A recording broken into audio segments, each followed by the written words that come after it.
John told me it was backwards the first time, so I wrote it backwards.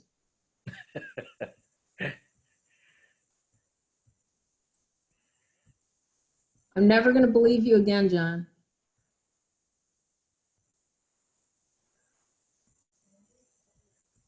Well, John, this is Ray.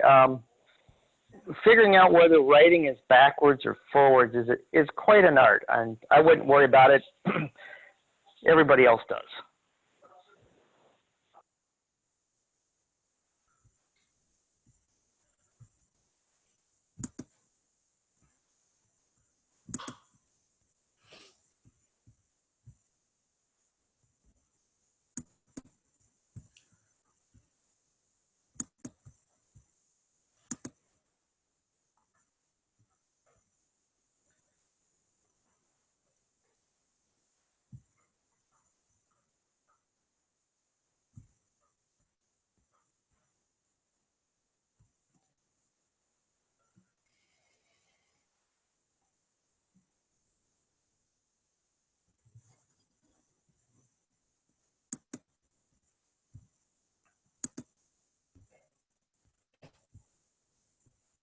Good morning, everybody.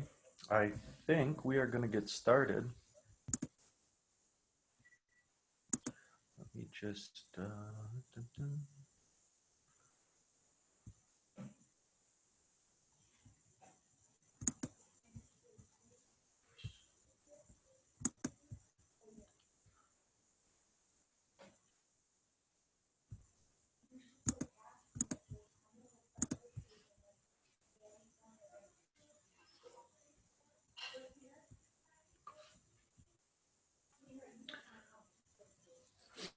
Hold on just a second.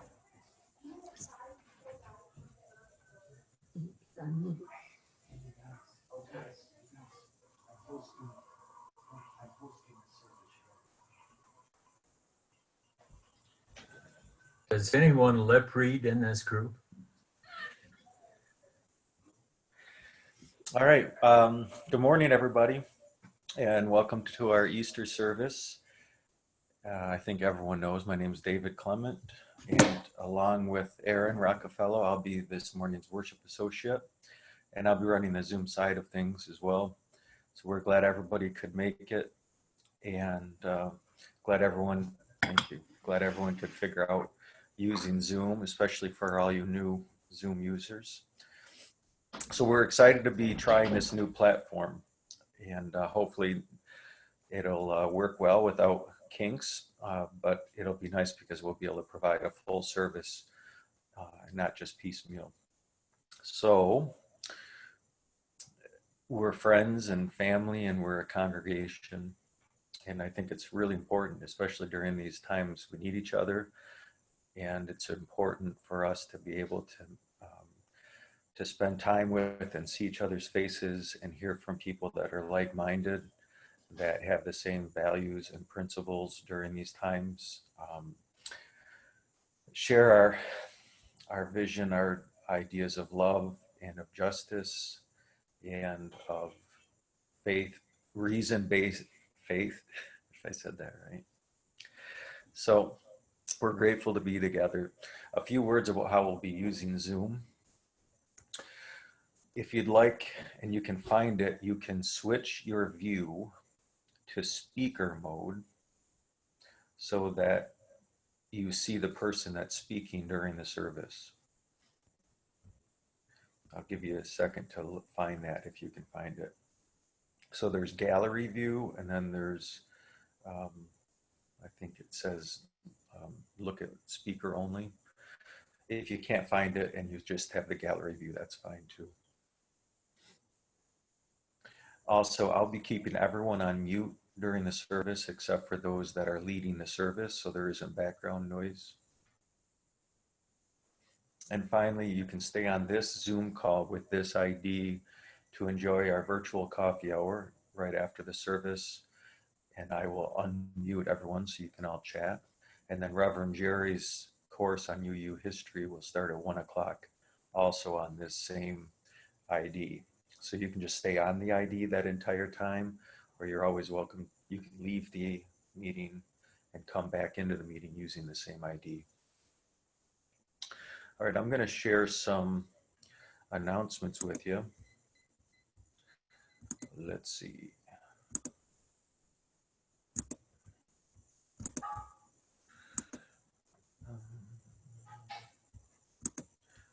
Get this whole screen here.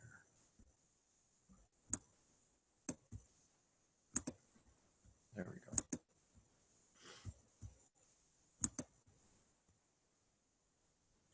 So first, I'll show you our order of service.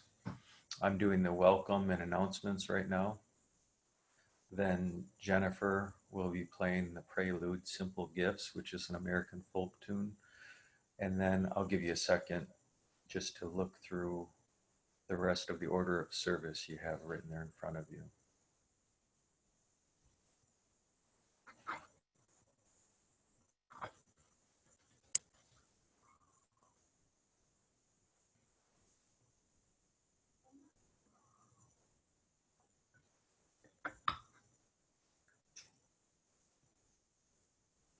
Okay, so some announcements for you.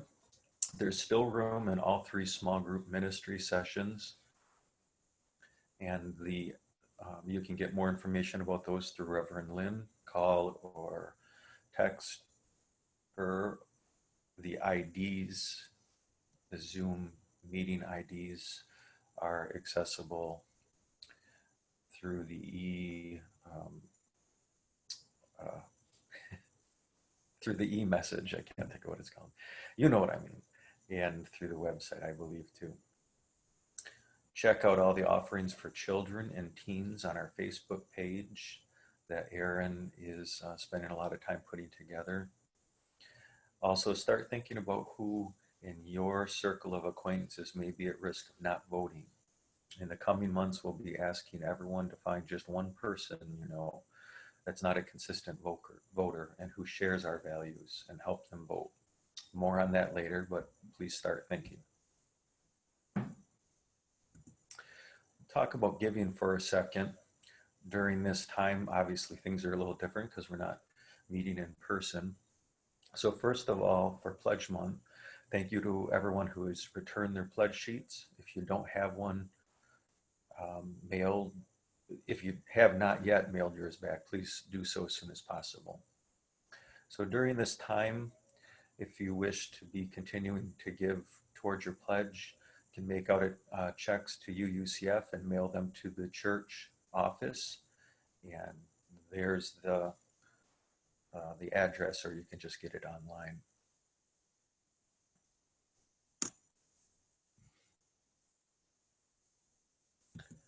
And finally, today is Second Sunday.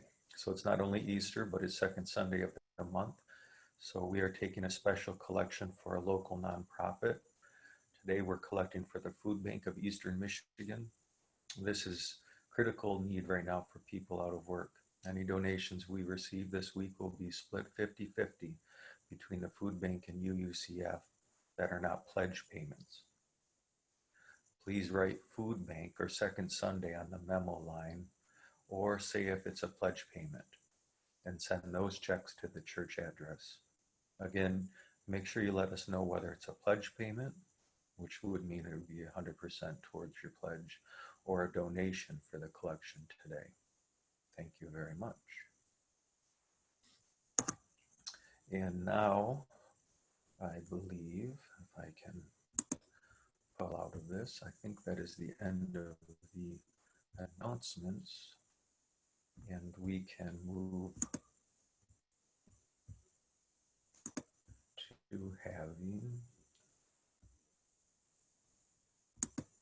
Jennifer play for us. And Jennifer, I just need to unmute you. Jennifer, are you ready to go?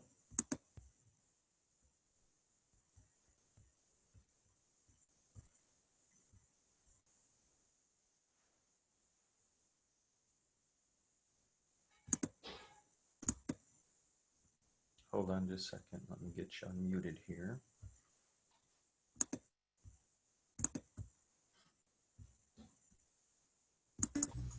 Room is open. Faceless tears of joy. Tap to write a reply. Yeah. 41 minutes ago. Tab.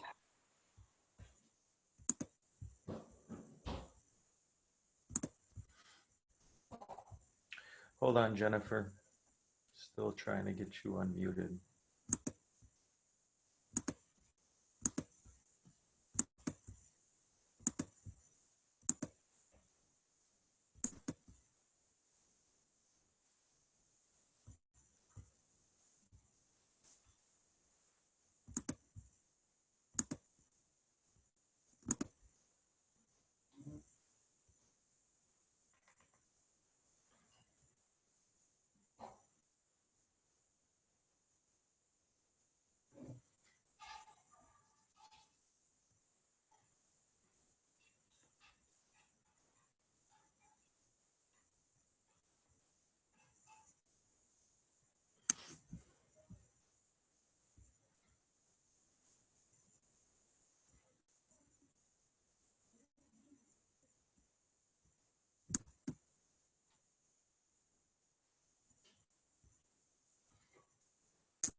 Well, as you can see, obviously, I can't get Jennifer unmuted.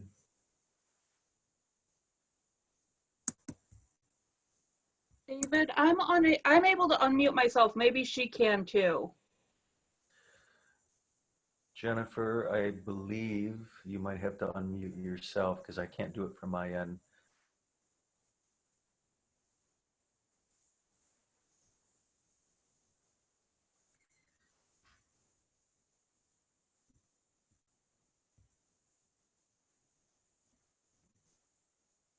I should be able to, but it's not working.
Mute.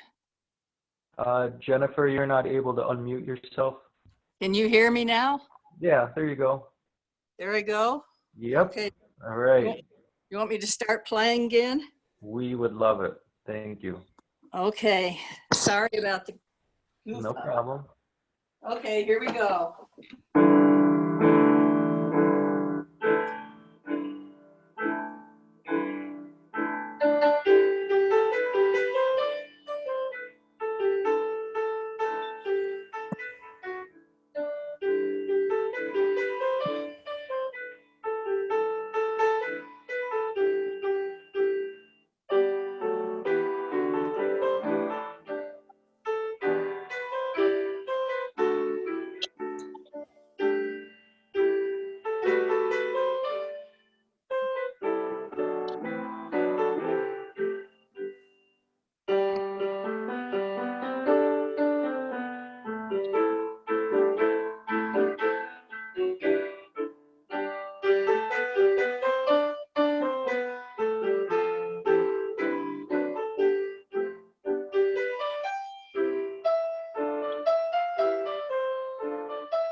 Plays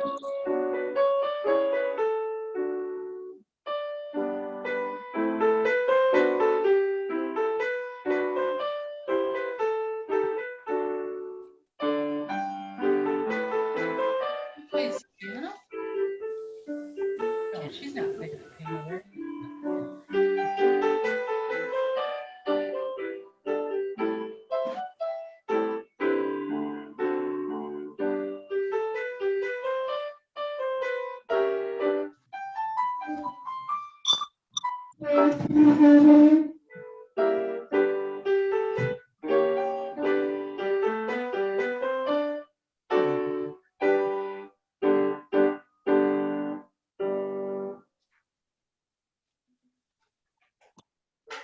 Right, beautiful.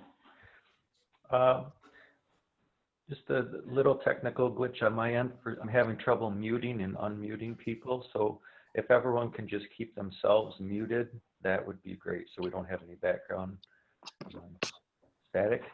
And then anyone that's helping with this service can mute and unmute themselves as needed. So next up, we're going to do our chalice lighting. So if you have a chalice yourself, I invite you to light your own chalice with us. So I'll give you a second to get your chalice if you have one at home. And I'm going to pull up my fancy chalice here. And the words for the chalice lighting are, every person in every condition is great. His power of perceiving the beautiful is glorious.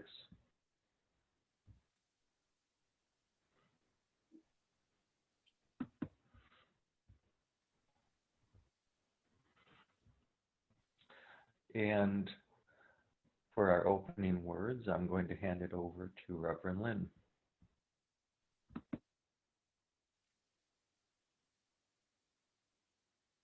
Good morning.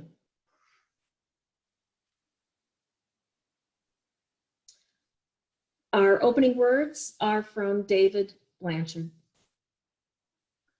Rise to life. Rise to hope. Rise to love, to heal, to forgive. Rise to courage. Rise to foolishness and wisdom. Rise even to die. But most essentially, may we rise to life, not to die as a hero, but to live as one.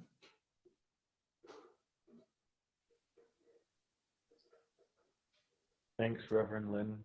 And next, we will invite everyone that is young and all of you wonderful, young-looking, young at heart people on our Zoom meeting to join us and listen for the Moment for All Ages.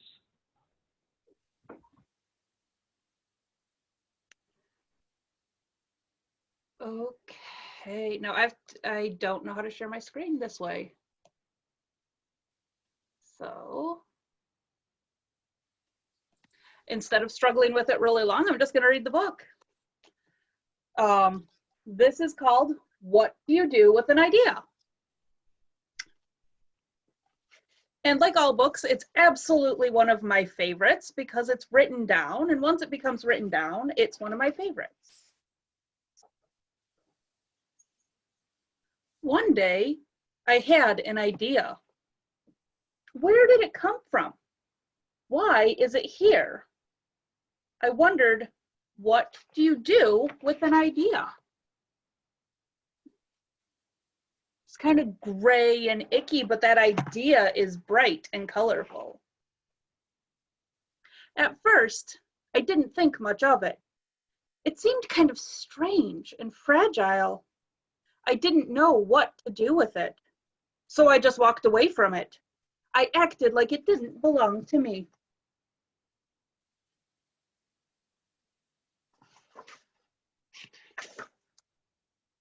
But it followed me.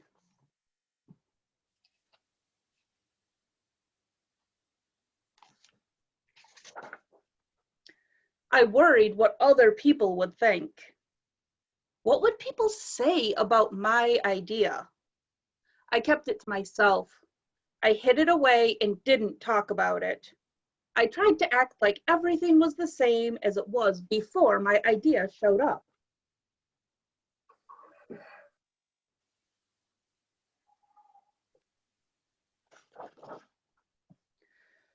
But there was something magical about my idea. I had to admit, I felt better and happier when it was around.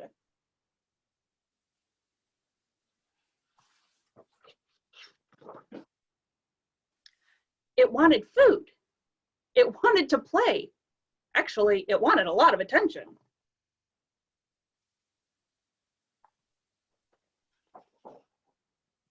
It grew bigger, and we became friends.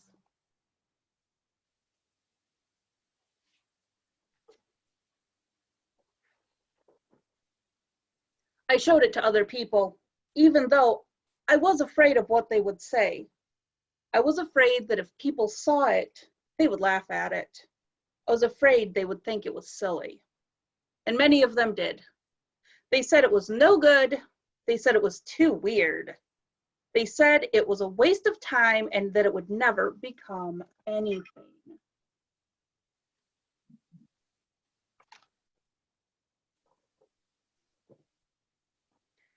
And at first, I believed them. I actually thought about giving up on my idea. I almost listened to them. But then I realized, what did they really know? This is my idea, I thought. No one knows it like I do. And it's okay if it's different and weird and maybe a little crazy. I decided to protect it, to care for it. I fed it good food. I worked with it, I played with it, but most of all, I gave it my attention.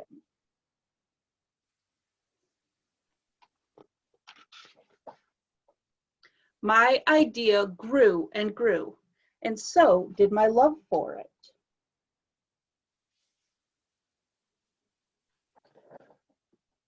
I built it a new house, one with an open roof where it could look up at the stars, a place where it could be safe to dream.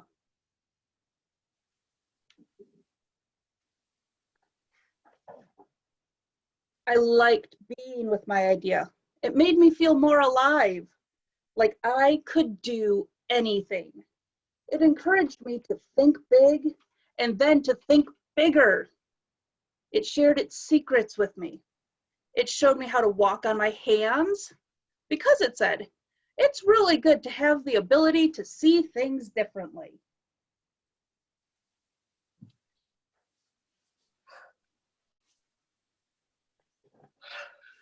I couldn't imagine my life without it.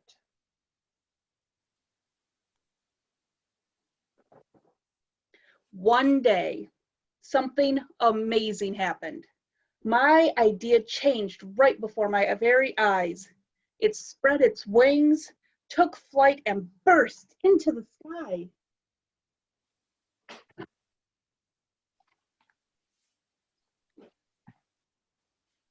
I don't know how to describe it, but it went from being here to being everywhere. It wasn't just part of me anymore. It was now a part of everything.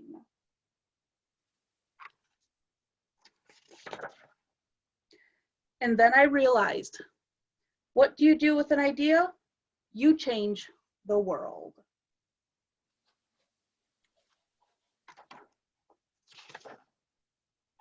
So, I had an idea, and I think you guys are gonna like it. This month is National Letter Writing Month. And if you followed my Facebook page, which I don't post very often, we decided that we were gonna use this time away from everybody to teach Jack how to write cursive, because they don't teach it in schools, and I felt it was a really important skill.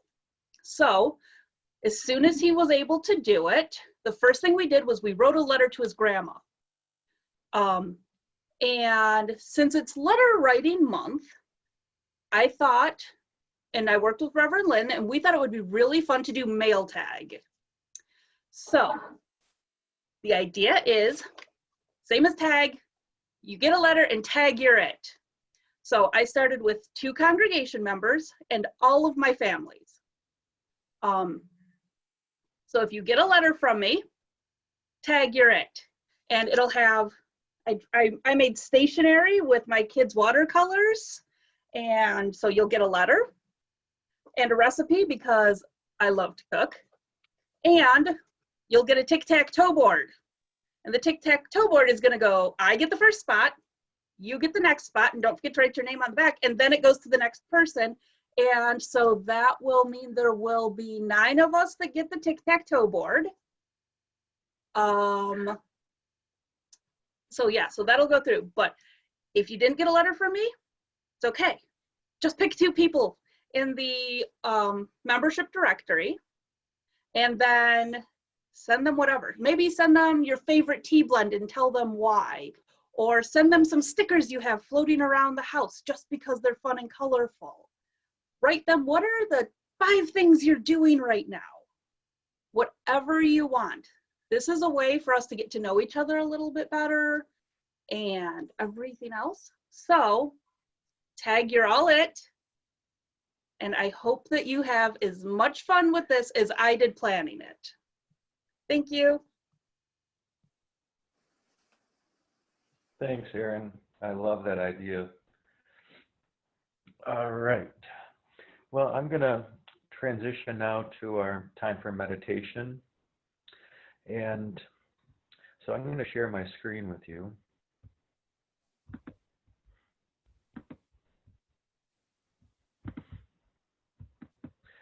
And if everyone can put themselves in a place of meditation. And after I've explained how we're going to spend our time meditating, Jennifer is going to play Were You There?, which is an African American spiritual. So I'm going to read some words adapted from Elaine Beth Paris Sluha. I think that's how you pronounce that. Please enter into a spirit of prayer and meditation. Easter reminds us to be hopeful. Out of us comes the possibility of our resurrection. Each of us is called to renew our lives by giving ourselves the love we deserve and helping others discover that hope is possible for them too. We are all buds waiting to burst open, to be someone's sun, to be someone's water. Let us practice resurrection. Let us call it kindness. Let it be leaves of kindness I share with you now. Promises of being more helpful to those in need, to smile at strangers, to say yes and believe that you are enough. Promises of compassion and love to the most vulnerable, unconditional sympathy and listening and supporting others. We are resurrected by our kindness. Spread through our community, calling those who are sad, refraining from gossip, be nice to our elders and thinking of those who are hurting. We give others hope by paying attention, showing kindness even to those who seem troublesome, by praising rather than criticizing, by accepting and encouraging others. We feel more love inside when we regain the love and respect of our children. Pause and think before complaining. We accept being vulnerable and let people in. We let go of anger and judgment. Live with patience and real forgiveness. Practice resurrection. And so with me, if we can take some deep breaths in and out and breathe in patience and forgiveness and breathe out kindness and enjoy the music played by Jennifer.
Thank you, Jennifer. That was beautiful. If you have any joys or concerns that are on your heart or mind that you'd like to share with the congregation, if you could just contact Reverend Lynn and Jerry, and they can get those out to everyone in the e-message. At this time, for the next part of the service, I'm going to hand it over to Reverend Lynn and Reverend Jerry. We're going to start with a reflection by Reverend Lynn, and then we'll have a musical interlude by Jennifer, and then a reflection by Jerry.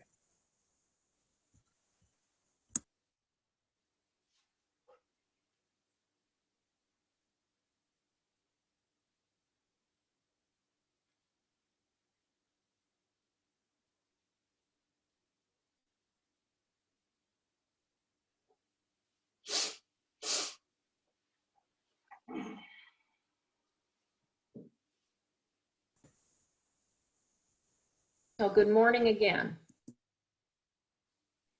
And if you were having trouble finding that speaker view, if you go to the top of your screen, it'll say gallery view or speaker view in the right-hand corner, and that's how you get to your the place where you can find your speaker view.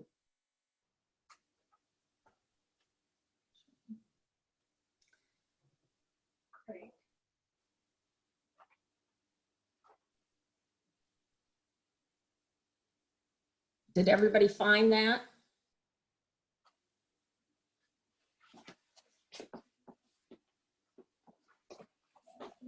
All right.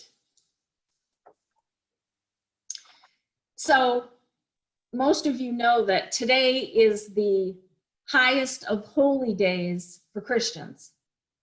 And they believe that the crucifixion was necessary to atone for the sins of humans so that they could join God after they died. And what was most important about this was that this was God's only son who was sacrificed. So imagine the days leading up to this most holy of events. A young man in his early 30s is entering Jerusalem, and his followers know that he's coming. And it's pretty clear that this actually happened because all four Gospels of the Bible describe Jesus's triumphal entry into the city with people waving these palm fronds as he passed by. And the story allows Christians to show that Jesus was a king of sorts.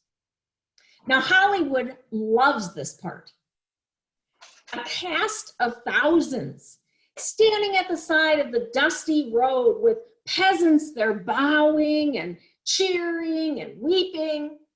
And this grand entrance gave Jesus the image of a conqueror, which over the last 2,000 years, unfortunately, has gotten in the way of Jesus's real mission. So this holiday or Hollywood Jesus, with an emphasis on him being like a king, has certainly received more press than the historical Jesus who stood up for the poor and the oppressed. And that Jesus, that real Jesus who preached about equality, is really the one that can be relevant to us today. As one of the most radical and influential thinkers in history, Jesus inspired countless people to work for a better society. He preached that the only way to change things would be with acts of love and equality. And you know, perhaps when Jesus was walking into Jerusalem, maybe he did know his fate, as some people do believe, but maybe he knew it and didn't do it because he knew that that way people could go to heaven, but in the hope that people would pay attention to his message of compassion and hope. And that's what I believe Jesus brings to people like us on Easter. Changing the world. Just like that idea of that child in the story that Aaron read. I think there's another famous figure that understood that concept, Mother Teresa. The story goes that Mother Teresa was visiting Australia, and a young man from a monastery was assigned to be with her and help her with any needs that she might have when she was in the country. He was thrilled to be able to be so close to this woman, and he imagined all the things that he would learn from her. But during her visit, he never had a chance to talk to her. People were always surrounding her, and finally, when it was time for her to leave and she was going to fly to New Guinea, he said to her quietly, "If I were to pay my own way, could I sit next to you on the plane so that I could talk to you and learn from you?" And Mother Teresa looked at him and she said, "If you have enough money to buy a plane ticket to New Guinea, give that money to the poor. You'll learn more from that than anything I could ever tell you." Mother Teresa was trying to teach that young man that he would gain much more knowledge through direct experience, much like Jesus's message, that we act, that we be of service to others. Rather than being a Hollywood or holiday Jesus, it's by demonstrating our love for one another that we can change the world. But again, in the last few hundred years, the historical Jesus's message has not always been so clear. The emphasis has been placed much more on more personal acts, especially at Easter time. For instance, some Christian denominations give up something in the 40 days leading up to Easter. Originally, it was a period of 40 days of praying, fasting, and almsgiving prior to Easter, and then on Easter they would be baptized. Well, today that period is called Lent, and the 40 days leading up to Easter, people either give something up or they stop a bad habit. Con Chapman, who's a humor author and a blogger, offered some ideas for children about what might not be so painful that they might give up. He suggested lobster bisque, which is not as good as hamburger anyway. He also suggested water skiing, because it's usually winter. And he also said maybe asparagus, but that's because you can't say all vegetables. Parents wouldn't let you. And then another blogger suggested some things that adults could give up during that 40 days, and that included feral cat adoption, stovepipe hats, putting your tongue in fans, taunting babies, vampire hunting, and amateur brain surgery. So those are some things you shouldn't do during Lent. But all joking aside, people who do practice that religious observance, though they consider that a spiritual discipline. They mourn for Jesus, and then they celebrate him coming back to them on Easter. Now, since Unitarian Universalists seem to do everything a little differently and maybe even exactly the opposite of everybody else, I would like us to start giving out instead of giving something up. And instead of having this end on Easter, we're going to begin on Easter. So that's right. No giving up, but giving out. Now, I know that might sound a little bit difficult as we sit isolated in our homes. And even if we weren't under stay-at-home orders, there's been some cold wind and sleet, and on again, off again snow, and that can sap the life out of anybody. And we've been perhaps feeling a little bit discouraged and maybe have some dispirited hearts, kind of contracted a bit, and we're shrinking inward until it's safe to come out again. And hope is probably a bit hard to come by at times, but slowly I've been seeing life peek up out of the ground, and I feel like it's kind of calling to us.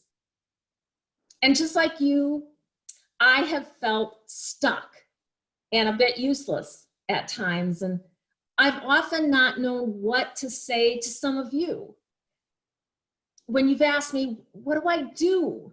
What do I do right now? What do I say to people right now? So today, I'm going to offer an idea.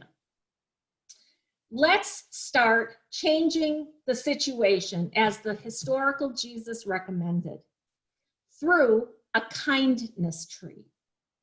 So it's a spiritual practice that will be a visible reminder in your home that you are still contributing compassion to a hurting world. And I hope that you will join me in this. This is for all ages, and whether you live alone or you have a family. And when you do this later, you'll need a dead branch from outside, and there's lots of them, I think, because we had a big wind. You'll need some paper and some scissors and a pen, and if you're really fancy, a hole punch and some string. You can use any color paper you want, and you're going to cut out some leaves. And if you have multiple family members, you might want to have a color for each family member. And in the end, it's going to look something like this. Show you. So that's what it might look like, your kindness tree. I hope everybody can see that. But your kindness tree is going to begin bare. Each time you demonstrate an act of kindness, you can either write a letter, something that Aaron was talking about, or a card, or you can call someone, help someone get groceries, even say something nice, or just a big smile at someone. You write what you did on your leaf and you hang it on your tree. And it's going to be a constant reminder that although you are limited in where you can go, we're not limited in how far our compassion can travel. We all have the power to make things better, even now. Acts of kindness come in all shapes and all sizes, and sometimes they can be in the simplest form possible. Just like this story from Gandhi. You know, he was boarding a moving train and one of his sandals fell off and it fell on the tracks. And he immediately knew that he wouldn't be able to retrieve his sandal, so he took his other sandal off and he threw it to join the other. And he said, the poor man who finds the shoe lying on the track will now have a pair that he can use.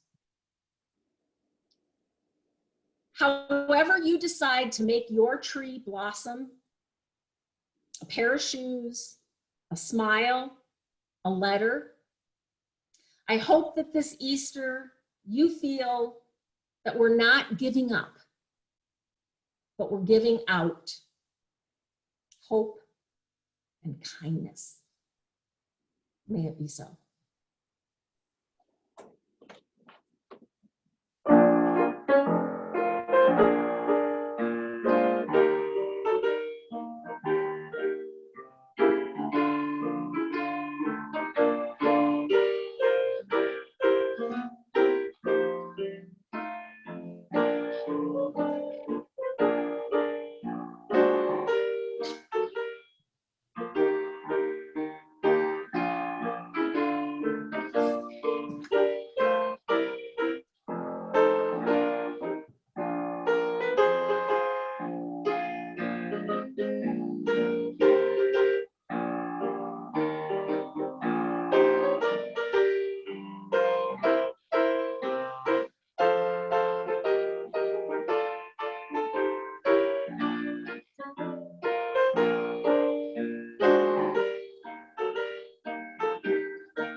Good morning, everyone. Good to be here with you.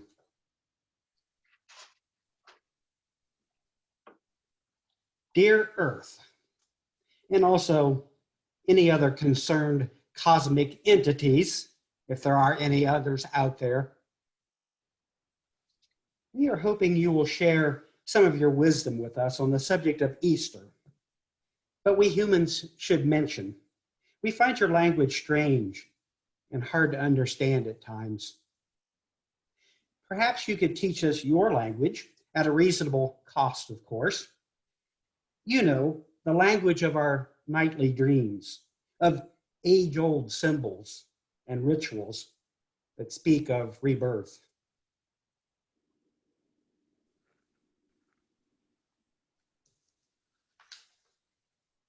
We sometimes feel our minds are a labyrinth, and we want to know what is at the center. Is it something that will make our lives easier, save us in some way? Or is there some scary monster at the center of the labyrinth that will hurt us? Your Greeks had a myth about that, you know.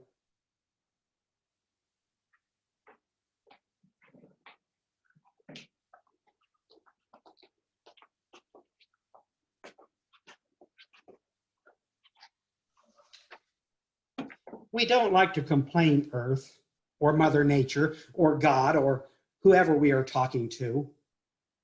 Whoever is willing to listen to, I guess. Listen to our concerns, I guess.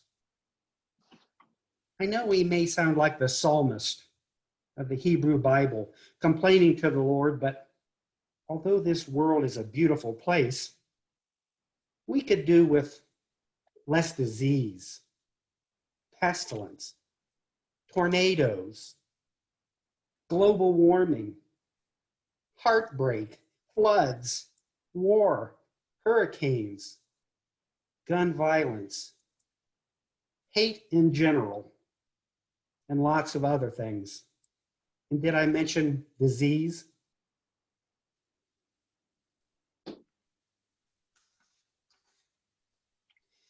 We believe in science here, but we also need to speak your mysterious earth language, because that is the true language of our souls. Don't ask me how we forgot it, as I assume it was once our native tongue. So on this Easter, we seek the wisdom of your four elements of which we are made: fire, water, earth, and air. We've all had a fiery friend, a windy aunt, a grandma who was really earthy, or maybe a sister who was a fish. This is a real language, and we should do a prayer in treating the cosmos for the power of renewal that we see everywhere in nature. Air that makes us quick to act, think, and speak. It is my breath. Fire that gives us our courage, intellect, and leadership. It is our spirit. Earth that keeps us grounded and compassionate. It is our body. Water that makes us cool and calm. It is our blood. Let us be aware that we are the stuff of the cosmos, as are you, Earth. No matter if we are old or young or in between, may we find your elemental strength and be reborn daily in body, mind, and spirit. The Native American Utes, they have an earth prayer too.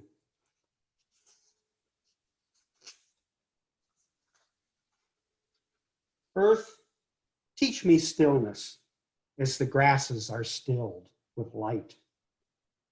Earth, teach me courage as the tree which stands all alone.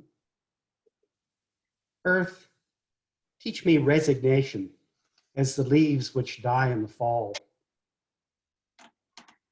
Earth, teach me regeneration as the seed rises in the spring.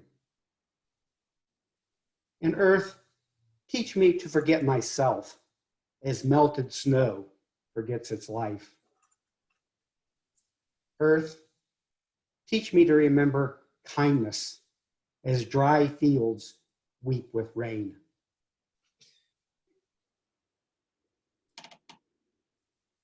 Oh, and earth, when you speak to us and we happen to understand you, we humans see you as a goddess, the source of the renewing energy that we celebrate at Easter. Evidently, she is the power in us that helps us bloom where we are, in spite of all of Earth's problems. She even appears to us in our dreams as the great mother, telling us we are worthy to eat from her table. Call her a metaphor or an archetype if you like, but metaphors and archetypes are real things, and so is she, and deserving of a prayer, of course. Earth Mother, Star Mother, you who are called by 1,000 names, may all remember we are cells in your body and dance together. You are the grain and the loaf that sustains us each day. And as you are patient with our struggles to learn, so shall we be patient with ourselves and each other. We are the radiant light and the sacred dark, the balance. You are the embrace that heartens and the freedom beyond fear. Within you we are born, we grow, live, and die. You bring us around the circle to rebirth. Within us, you dance forever. Ms. Earth, I hope I've been addressing you properly. Humans have been around a long time. I guess that is why most religions have a different name for this goddess energy. I know many Christians claim Mary, the mother of Jesus, is not a goddess, but many more don't worry about that and treat her as a goddess. Seems like the need to have a goddess is pretty strong, and evidently a very healthy thing. She did give birth to an incredible, amazing, compassionate person who changed the world. So that should qualify her as a goddess, I should think. I found this ancient prayer to her. Under your patronage, we take refuge, Holy Mother of God. Our petitions do not despise in necessities, but of all dangers, deliver us always, glorious Virgin and blessed. Dear friend Earth, after this brief study of your language, we have come to some conclusions. Yes, we still find our lives riding on your back to be a confusing labyrinth at times. But this is mostly a beautiful place to be. And there is no monster at the center of our labyrinthian minds. That was plain old, irrational human fears talking to us. Most likely, there are just some of our human failings there at the center of the labyrinth. Human failings that we need to really work on. But also, a large reservoir of kindness and the power and wisdom necessary for our daily resurrection. Knowing this, we have plenty of resolve and energy to bloom here, where we are. Thanks for the refresher course, Earth. See you around. Thank you. Mhm. Our closing words this morning are from George Brooks. May the love that gives to life its beauty, the reverence that gives to life its sacredness, and the purposes that give to life its deep significance be strong within each of us and lead us into ever deepening relationships with all of life. Blessed be.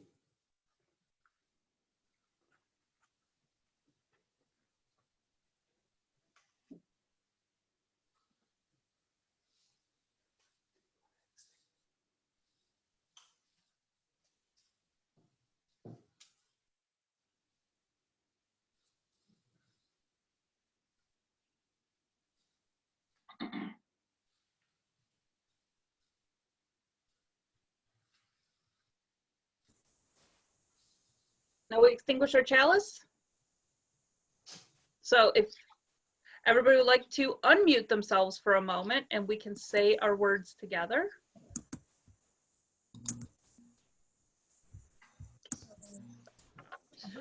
We extinguish this flame, but not the light of truth, the warmth of community, or the fire of commitment.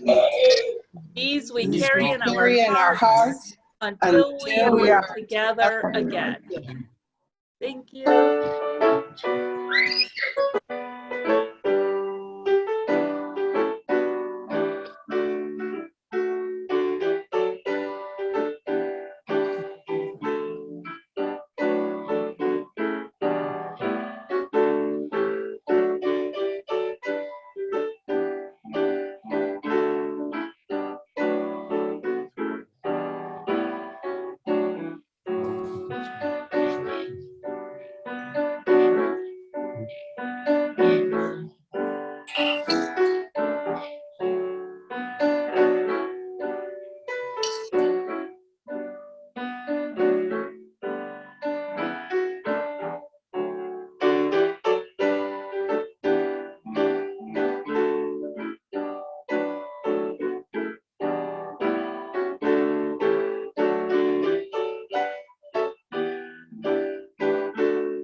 Beautiful, Jennifer. Thank you. So that concludes our service, and we're just going to move right into coffee hour. And general rule, if you're not talking, if you can keep yourself on mute, it helps to keep some of the static down. But it's fair game now. Everyone can just hang out and talk. And David, yeah, you mightn't want to stop the recording. I'm going to. Yeah. Yeah, just saying. Yeah. Why? What are you planning on doing over there? I'm not planning to do anything, but I don't know if everybody wants to be